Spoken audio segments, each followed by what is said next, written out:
I started in federal politics 55 years ago. I was first elected as a member of parliament from Prince Edward Island and re-elected 4 more times, became a cabinet minister, as you said. And then I went off to Africa for a few years, worked on the African famine, was ambassador to Ethiopia. And from there, I leapt back into federal politics in Toronto Centre and barely won, got elected in the 1988 election as a progressive conservative member. And then, the party seemed to go off somewhere into the wilderness, and I decided I'd had enough of this. I was a red Tory from start to finish. And I joined the NDP, and I ran for the NDP in the same riding again in 97, not successfully elected. And as the Green Party started to come together, I began to watch it not only here in Canada, but around the world, especially in Europe. And I realized that something very important was happening. Now, interestingly enough, at the very same time, late 80s, early 90s, I chaired the first Environment Committee of the House of Commons. Our major work for almost 5 years was doing the groundbreaking work on climate change.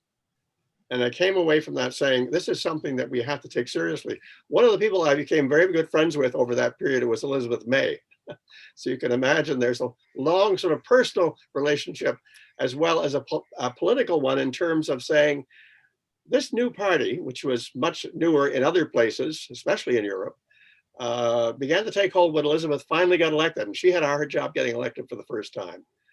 And she has continued in her own credibility to provide strong leadership.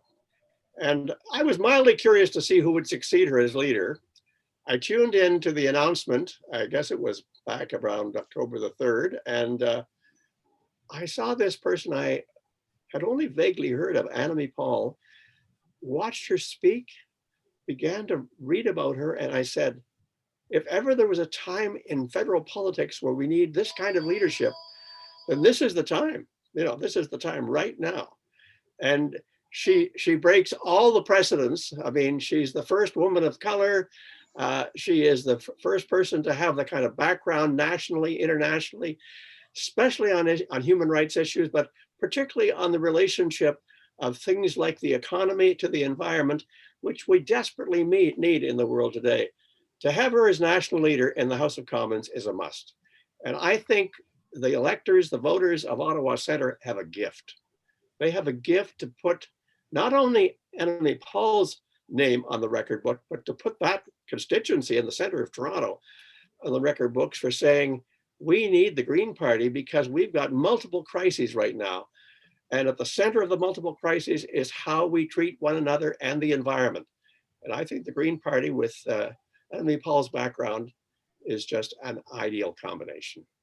So I guess there's something in the atmosphere right now in this country that's bringing a lot of people together from a lot of different parties and saying, maybe I don't normally vote this way, but it is so important right now that we send Annamie Paul in all that she has to give, all that she represents, to be the next leader of the Green Party in this country.